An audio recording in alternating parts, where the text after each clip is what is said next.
Hi everyone, welcome to Imagine Institute Couch Conversation with Launa and Madison. This is part of a series we're starting. Wondering how the young adults are doing out there during all of this work and things like this. So we're looking for people in their 20s to tell us their experience, whether they've moved home, whether they have young children, things like that.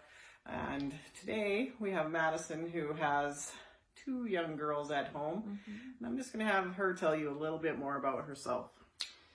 So I'm 28 years old and I have 2 young girls, as Launa has said here. I have a 3-year-old and a 6-month-old, and I have a husband, and we've been married for, just had our 6th anniversary here, so. In quarantine. So that wasn't very romantic or exciting, so, especially with 2 little ones that get up through the night. But, yes, fair enough. Yeah, but that's a little bit about myself. I'm on mat leave right now, and deciding on if I should do a career change or not, and all those things, being a young mom and trying to figure life out. Okay. I know you have a lot on your plate for sure, I'm just wondering what has, in our conversations we're focusing on what has COVID or the changes in the world expectations, how has that affected you and your family? Well, I think out of all of us and my family, I think it's been the hardest on my 3-year-old. She's really, I think, missing her friends, just the normal life.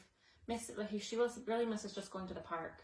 Every day she asks if she can just go to the park, and we walk past the park and it's closed. It has the yellow tape on it still, and she misses going to the zoo. She just misses the normal little life that we had before, all our little outings that she misses, and it's hard to come up with things for her to do every day too, like to try to get her mind busy and just Yeah, I can only imagine. 3-year-old is busy anyway, right? Yeah. So to be stuck within the confines of your house and not have recreational centers and it's all the places. You guys used to go swimming quite a bit. Yeah. We were having a pretty good routine. Like, we would go to the library a couple times a week. We would go swimming. We would do all those fun things. And it's quite hard on a 3-year-old to take that away and try to explain why all those fun things are not happening now. And yeah, it's been tough. Yeah. And it's been hard on all of us mentally too. Just like, those were kind of like my little breaks of like having some time, I don't know, for her to play and like use her imagination and grow, and it gives me a little bit of time, a break as well. And so it's hard on all of us. Yeah, sure. If you're willing to, just how has your mental health been during this time? I would say I was strong the first couple weeks, but now that it's been, well, I guess since the beginning of March, that's quite a while now. It's suffering, I would say. Like I said, it's just hard to keep a 3-year-old occupied, and that I put a lot of stress on that on myself. Just like, what can I do to help my child and my family grow? And then my mental health suffers because I'm not taking care of myself. I'm focusing on how I can take care of my kids the best that I can, and there's only so much I can do, and it's weighing on me. My glass is pretty full. Yeah. And you also have like a young baby. Like, how old is Lennon? She is only 6 months old, so yeah, all of the maternity leave should be isn't really very fun right now, because maternity leave is to be surrounded by other moms that are going through the same thing that you're going through, and being on mat leave to begin with is already like kind of isolating in its own way, and like being away from your normal like work schedule and your work friends, and then to have to be on mat leave, you reach out to other mom friends, and now I'm not even really able to do that because everyone has to just stay in their houses, and it's super isolating, and like I wouldn't say like I'm depressed or anything, but it is kind of depressing that you can't like go out and, I don't know, socialize at all. It's hard on me for sure.